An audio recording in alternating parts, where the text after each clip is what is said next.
c'est le dernier album, on va tout lâcher, on a dit.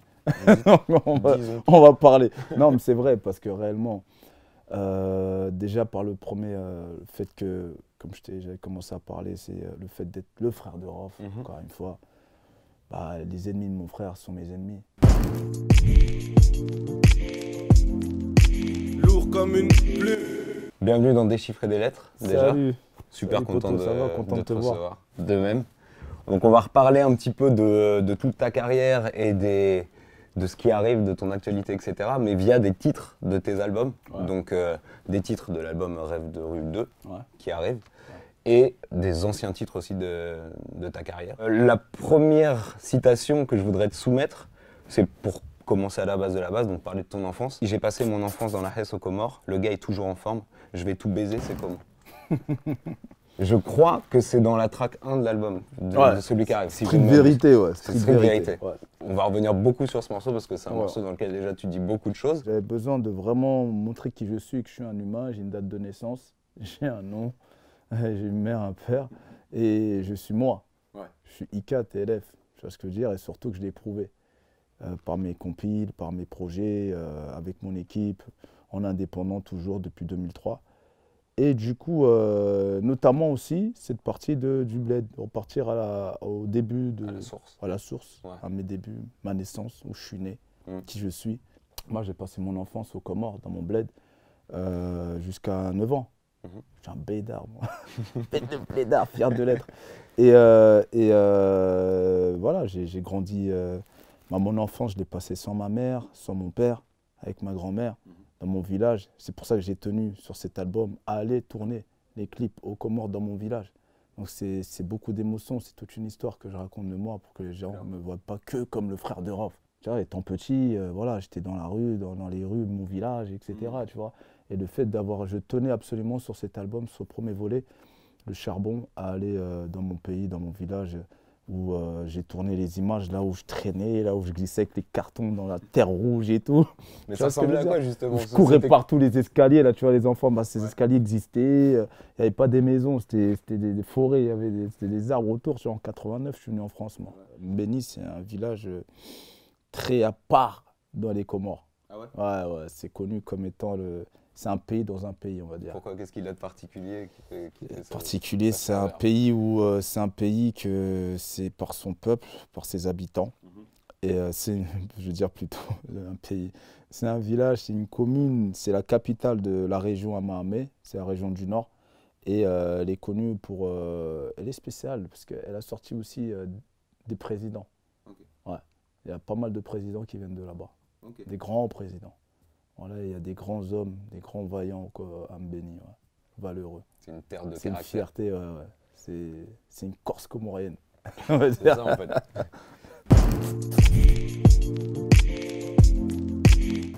Bah, on a fait des choses trop tôt. Moi, je voulais revenir sur cette période. On a fait on a parlé de l'enfance. Après, il y a cette période justement quand tu arrives en France où j'ai l'impression que tu découvres tout très vite. Ouais, on a bombardé. Voilà, nous, on a bombardé. On a fait des choses très tôt. C'est-à-dire que ça soit des conneries dans la rue et musicalement, professionnellement parlant, on a fait beaucoup de choses. Personnellement, j'ai fait beaucoup de choses. Production directe. J'ai commencé par la production. Je ne savais même pas que c'était de la production. C'est dire, voilà, je suis parti, j'ai eu une idée au placard, j'ai dit, vas-y, on va faire des compiles, talent fâché, bim, bam, boum, non. J'ai bombardé. C'est-à-dire que par an, je faisais une compile, je réalisais l'album de Rof, et en même temps, je sortais une mixtape de TLF. C'est-à-dire c'est 3 projets par an. On travaillait pas. Ça, c'était les années, on va dire, milieu des années 2000. Voilà, de 2004 à 2010. Ouais. Bah, je bombardais derrière, bam, après je suis arrivé en mode solo, j'ai sorti Renaissance, donc tous les ans je bombardais, un peu à la Jul aujourd'hui, tu vois.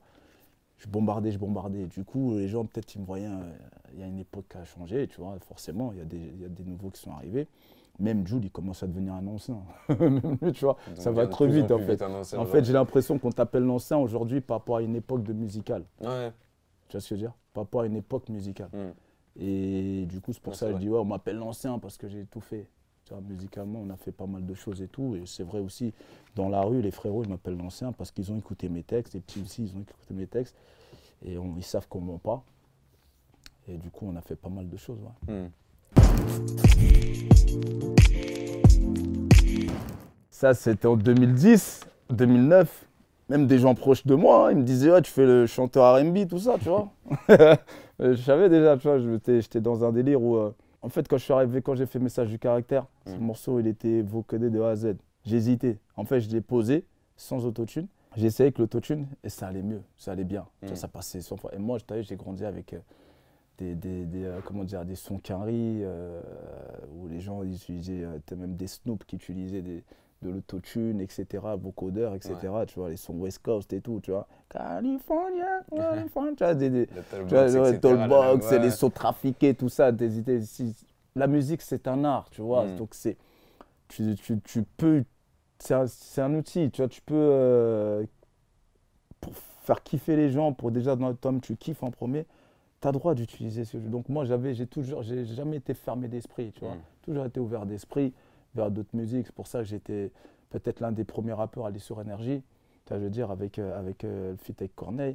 J'ai pas eu peur de faire le feat avec Indila. Dès que j'ai entendu cette voix autotunée d'Indila, je me suis amusé à m'habiller en sari, en mode hindou, tout ça, faire la danse. Me mettre sur un cheval, peut-être j'étais l'un des premiers rappeurs à être sur un cheval.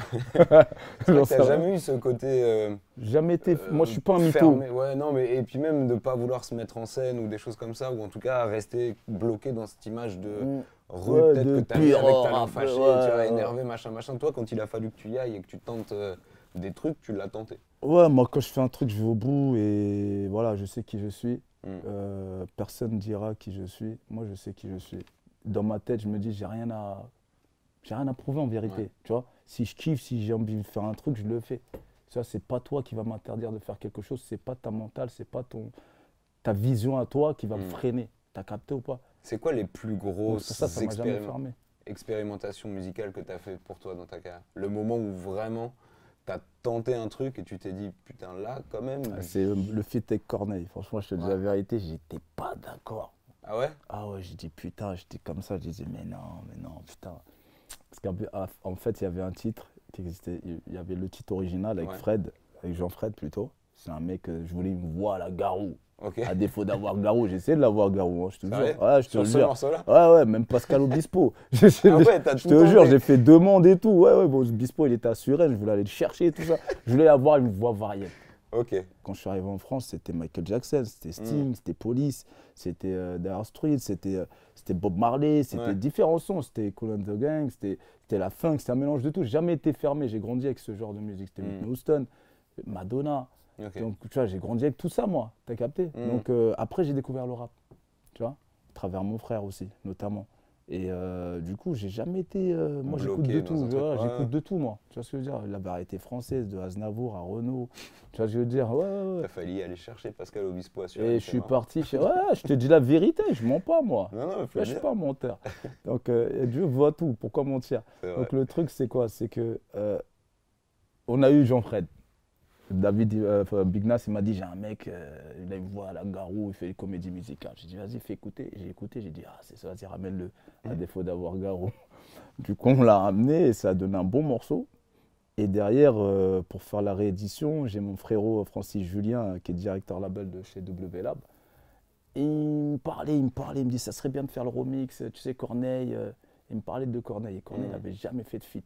J'étais encore en mode mutation, tu sais, j'étais en mode tu vois, mais voilà, j'avais fait Criminel, mais tu vois, Criminel, ça restait encore du rap, tu vois, je kick dedans, tu vois. Et puis derrière, après, j'ai mon gars Dom, qui était mon manager. Et mais j'ai quand même dit, vas-y, on essaye. Try, vas-y, essayez. Tu vois, on voit. Et quand il a posé Corneille, voilà, bon, il n'était plus trop en vogue en ce temps-là. Il n'était plus trop là. Et du coup, quand il a essayé, j'ai reçu le truc. J'ai dit, waouh, ok, il y a un truc. J'ai senti le butu, j'ai dit, ok, il y a un délire à faire. Donc, je ne l'ai pas fait parce que c'est Corneille. T'as capté ou pas? Je ne fais pas les choses parce que c'est par le nom de la personne, je fais par le feeling, tu vois. Et c'est comme ça que ça s'est fait. Du coup, il l'a fait de son côté et c'est devenu un butu, tu vois. Après, on était numéro 1, nommé Energy Music Awards. J'ai dit, ah ouais, il a fait son. J'ai pas regretté, ouais.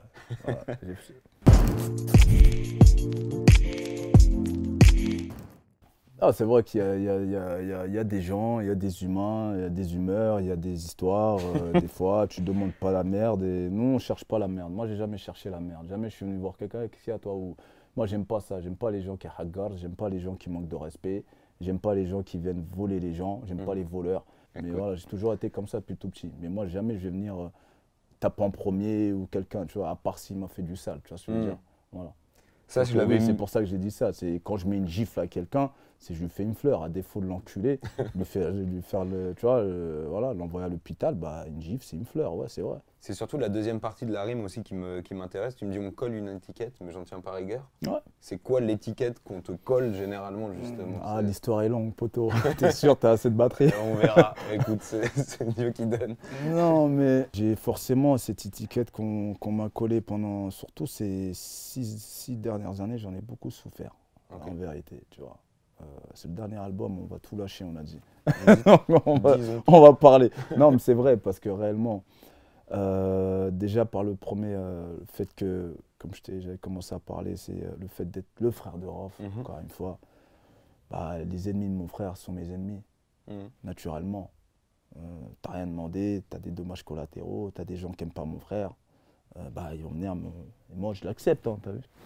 C'est-à-dire, je l'accepte, c'est-à-dire que c'est pas quand il va bien, ça va bien pour moi, et quand il va mal, je vais pas accepter que tu vois, ça va mal pour moi. Donc forcément, quand il y a eu ces devoirs, ces histoires, tout ça, de la boutique, etc., que les gens essaient de le lyncher, de lui faire du sale et tout, bah moi aussi, à côté, on me faisait du sale, on se crête, tu vois ce que je veux dire ou pas? C'est-à-dire, derrière, tu as rendez-vous avec une maison de disques, tu as deux doigts de signer un contrat, pac! On t'en met une dans la tête, c'est fini, ton contrat, tu ne le signes pas parce que le directeur de label va demander à son équipe artistique et son équipe artistique, dedans, il y a un fan de Booba ou un proche de Booba, j'en sais rien, moi, t'as capté, et qui va dire ah non, laisse tomber, juste un laisse tomber, ça suffit. Juste un mec qui va dire dans une équipe synergie, tout, hein, non, je sens pas, c'est fini, c'est mort. Je veux dire ou pas. Donc il y en a eu plein des comme ça. J'ai failli signer chez M6 aussi, tu vois. Ouais, mon album No Limit, je devais signer chez M6. J'ai vu Isabelle Pralon, j'ai vu la patronne, tout ça. Elle était chaude de fou. Elle a demandé à son équipe artistique. Un mec, elle me l'a dit, il y a un mec dans l'équipe qui a mis son veto. Et non, le mec, je le connais même pas. Je sais pas c'est qui le mec. Tu vois ce que je veux dire ou pas? Pareil, quand j'ai signé chez Vagram, chez WLA, pareil. C'était ah non, mais les Mkouba. C'est quelques années après le succès, tout ça, qu'on m'a dit qu'il y avait un mec. D'ailleurs, il travaille ici chez Universal. Il travaillait, je sais plus depuis. Mais c'est devenu un copain après. C'est devenu un pote. Et je le savais pas. Ça se termine bien. Non, je savais pas. Je savais pas qu'il m'avait fait ce coup-là. Mais je l'ai su après. C'est-à-dire que mon poteau, voilà. Moi, je suis pas rancunier. Chez WLab, je devais signer. J'avais un titre sur Skyrock. J'avais pas de maison de disques. J'avais pas de distributeur. J'avais rien. J'étais tout seul. Laurent, il m'a dit, Iqbal, dépêche-toi de trouver un truc. Je te donne 2 mois, sinon. Ton titre, je le sors. Je sors la playlist. Au phone, il tournait. Tout le monde m'a appelé. Je suis rentré dans le bureau d'Universal, poteau, chez Mercury, chez Olivier Nuss. Je suis rentré dans son bureau. Il a écouté. Il m'a dit combien tu veux. Je lui ai donné un tarot. Je lui ai dit je t'en. T'as capté. Il m'a dit ah ouais, bah, quand même. Hein. Et j'avais Warner qui me voulait. J'avais Sony qui me voulait. Ça posait. Ça je veux dire ou pas. Ça proposait des sommes et tout. Le contrat n'est jamais venu. On s'est dit wesh, pourquoi le contrat n'est pas venu? Tu vois ce que je veux dire? Pourtant, j'ai un single. J'avais Criminel sur A2 FM sur Génération et j'avais au phone sur Sky. Le contrat, il n'est jamais venu, poteau. Jamais vu de contrat. J'ai atterri chez WLab, chez Vagram, avec des bonnes personnes aussi, humains, tout. On a travaillé, on a réussi durement. J'ai pas eu la même avance, forcément. J'ai pas eu le même chèque. J'ai pas eu le même chèque, mais bon, j'ai été divisé par 3 le chèque. Ouais, Universal, c'est la première maison de disques, donc mondiale. Donc j'ai pas eu le même chèque, donc du coup derrière j'ai pris sur moi et j'ai pas cherché à comprendre, à savoir qui quoi. Mais j'avais des amis en interne ici qui m'ont appris, qui m'ont fait comprendre qu'il y avait une personne en interne qui m'avait baisé. Mais je garde le positif. Voilà, il faut positiver dans la vie. Derrière, je suis tombé sur des bonhommes. Bah, par exemple, aujourd'hui, je suis chez Capitol.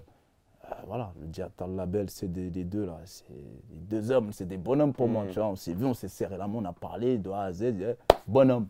Tu vois ce que je veux dire? On a été au bout. N'importe qui pouvait venir lui dire A, B, C, D. Je m'en bats les couilles. Enfin, moi, la personne que j'ai devant moi, c'est ce qui compte. Comment il se comporte devant moi, c'est ce qui compte. Je voulais répondre à toutes ces questions que les gens, une seule question souvent que les frères de la rue, que les gens du game se posent. Voilà, pourquoi je croise beaucoup de gens me rapportent des choses, etc. Et ils me posent aussi cette question à chaque fois. Ouais, ils témoignent aussi de leur regret. Ils font un constat, ils voient qu'aujourd'hui, mon frère et moi on ne se parle pas, etc. Du coup, je voulais, comme j'avais fait un morceau en hommage à lui sur le précédent album qui est sorti en 2016, c'était sur Grand Frère. Donc je voulais en faire à parler de la street vérité. C'est pour ça que j'ai fait ce petit jeu de mots street vérité. Comme moi, j'ai moins d'exposition, on va dire. Donc je serai jamais rough, tu vois. Moi, je suis petit devant lui, t'as capté. Mon frère, tu vois, on a toujours voulu pour qu'il soit toujours, tu vois, c'est le grand frère. Donc du coup, par rapport à ça, je voulais en parler, faire un titre. Je suis un rappeur, je suis pas un menteur. Donc quand je raconte quelque chose, je parle vrai. Tu vois ce que je veux dire? Je raconte vrai, sinon je vais pas aller raconter la vie des autres. J'aime pas raconter la vie des autres. Donc je parle de moi dans ce titre-là.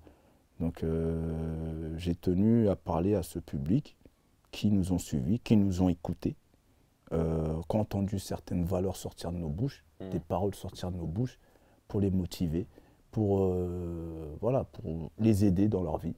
Parce que j'ai des témoignages souvent de ces personnes qui me disent « Putain, voilà, on a grandi sur vos sons, tu vois ce que je veux dire, vous avez dit des choses, etc. Ouais, je vous avais menti ou quoi, c'est quoi ?» Qui vous demandent des comptes. Ouais, ils nous demandent des comptes, comment ça se fait aujourd'hui, c'est comme ça, etc. Donc j'ai voulu parler français sur ce titre. Et quand je parle de le sang passe avant la quiche, pour moi c'est ça.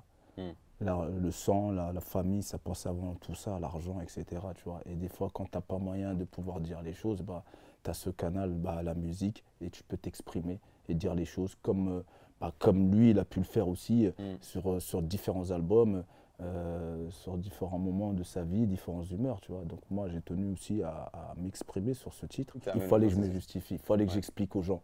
Tu vois ce que je veux dire, parce qu'on a un lien assez, tu vois, avec le public. Tu dis, entre vous, tu dis, mon ref et moi, c'est une histoire douloureuse. Ouais, c'est vrai. Tu précises même après, et j'aimerais bien qu'on en parle un petit peu, tu dis, j'ai tout mis de côté quand il fallait se remobiliser. Ouais. Et ça, je pense que tu parles d'une période un peu précise. Ouais, c'est vrai, du début des années 2010. Ouais. Tu vois, il y a des périodes de clash. Tu parlais de l'époque de 2010, 2012, tu vois. Début de 2012-2013, il y a eu des clashs, il y a eu des trucs, notamment à notre Planète Rap aussi. À mon Planète Rap, ouais, et c'est parti de là. Et voilà, derrière j'ai floppé. J'ai eu un gros flop. Laurent, il m'a dit, il m'a convoqué dans son bureau, il m'a dit, Iqbal, ton album, c'était le deuxième jour, hein, je crois. Il m'a dit, Iqbal, ton album, oublie-le, hein, si tu as floppé sûr, parce que... À cause de tout ce qui se passait à cause de ce autour. qui s'est passé, parce que dans les écrans, ça parlait que de ça. Ouais. Tu vois, je veux dire, donc forcément, derrière, ça crée un énorme truc. Et c'était deux trucs, deux monstres du game, et qui derrière, ça partait en choc là. Donc, t'avais rien à faire, poteau. Il fallait t'enterrer, mettre sous la couverture, attendre que ça passe. Mais certes, et du coup, derrière, oui, certes, moi, à cette époque-là, je sortais d'un succès, tu vois.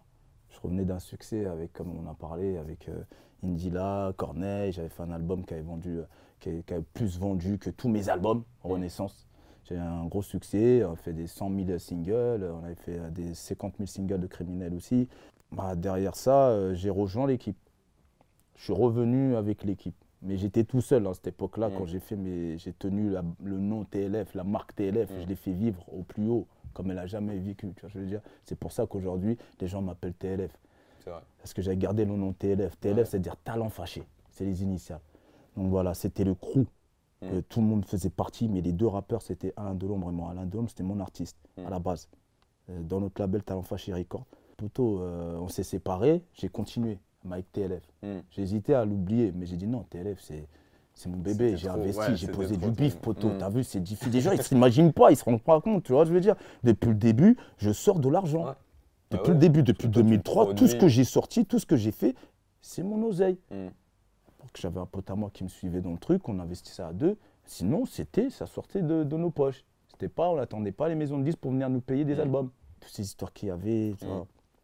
ça me saoulait, tu vois. Moi, je suis pas un mec, j'aime pas moi tout ça. Je suis pas un mec de ça, moi. J'ai envie de vivre avec tout le monde, partager. Ouais. Je l'ai prouvé pas en faisant Talent Fâché. Ouais. Talent Fâché, on partageait, c'était de la dégustation entre différents artistes inconnus. C'est-à-dire, j'ouvrais la porte à tout le monde. Il y avait Sefiu, tu vois. Sefiu derrière, il a signé chez Bicos, premier disque d'or du label de Bicos. Kenny Arcana, pareil, deuxième disque d'or, 100 000, hein, disque d'or à l'ancienne. Disque d'or de chez Bicos aussi. Tu avais Fianso, voilà. Qui galérait dans son petit coin. C'est mon frère au gars qui est parti le chercher. Et on l'a ramené à Planet Rap, Skyrock. Tu vois, je veux dire, tu avais Dossé qui venait du 45 d'Orléans. T'as capté, Dossé poteau, tu vois, il est venu, on l'a ramené à Génération, on l'a fait ramener Kiké. Et t'as eu Orelsan avec Green, je crois. C'est Scred, il est venu, il m'a dit poteau, Scred, il travaille avec nous, c'est les albums de Rof, tu vois. Donc quand je réalisais tout ça, il m'a dit poteau, j'ai un mec et tout, j'ai un petit groupe de camp, tout ça. S'il te plaît, vas-y, fais-moi une passe, tout ça, tu vois. Vas-y, je te les ramène. J'ai dit, vas-y frérot, c'est pour t'expliquer que non, moi, personnellement, je suis comme ça. C'est-à-dire, moi, j'ai envie de travailler avec tout le monde. Je suis pas fermé de moi. Tout le monde à l'époque sur ces compilations. Tu vois ce que je veux dire? Parce que j'ai la preuve, moi, que j'aime bien travailler avec tout le monde. Il y avait beaucoup de coups de feu aussi entre les morceaux. Enfin bref, tirer beaucoup. Ouais, c'était l'ambiance, c'était vraiment c'était l'enveloppe. C'était le. Tailleur qui posait sur voilà, on a eu Mac Tailleur, tu te rappelles ou pas? C'était incroyable. On a eu Mac Tailleur, on avait Soprano, on avait Laura Luciano, on a eu tout le monde. Et autant on mélangeait avec des petits artistes, des jeunes artistes pas connus du tout, tu vois ce que je veux dire ou pas? Donc ça nous empêchait pas de travailler avec tout le monde, tu vois. Donc aujourd'hui, on peut le dire, oui, on a fait le travail, on continue à faire le travail avec notre émission Talent Fâché Academy. Mais pour revenir à ta question. C'est vrai que moi-même, j'avais oublié. Non, mais l'idée, c'était de savoir. Tu dis beaucoup de choses dans ce chapitre-là, dans ce paragraphe-là, en tout cas sur ton frangin, d'expliquer pourquoi aujourd'hui vous êtes peut-être en froid et pourquoi vous parlez. Non, mais pour revenir à ta question, c'était. Oui, j'ai mis de côté. J'ai mis de côté. J'ai mis de côté tout ce que j'avais fait en fait sur l'album Renaissance pour revenir avec l'équipe, pour refonder cette équipe. Tu vois ce que je veux dire ou pas? Et c'est-à-dire que j'avais un album de prêt, poteau. Ok. Solo. J'avais un album OVNI, on était 4. Oui, c'est vrai, c'était la période à 4 avec la en ce temps-là, Laurent Bounot, il kiffait le projet. Il m'a dit vas-y, même lui-même il nous donnait, il nous aidait sur la cover, tu vois, il kiffait le concept, style Black Eyed Peas, tu vois, moi pour te dire, je t'ai jamais fermé moi.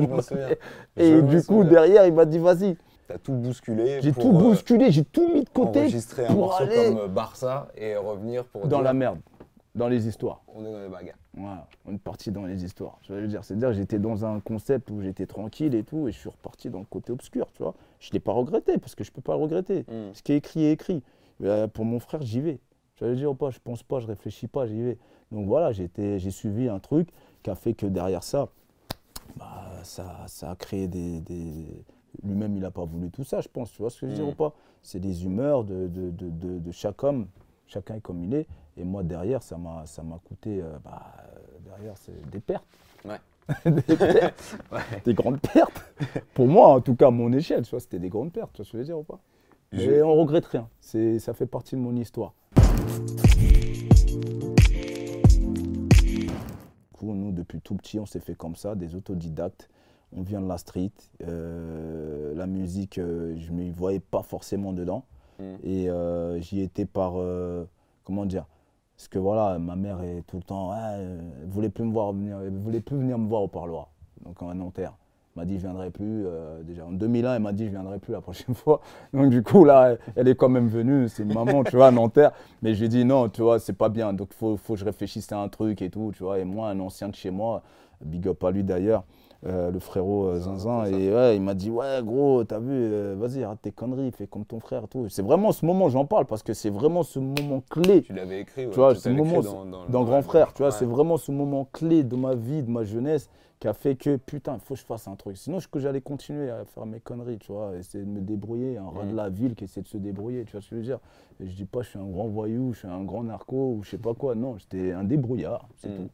Et du coup, voilà, ce moment clé m'a fait tilter. Derrière, bam, je suis béton.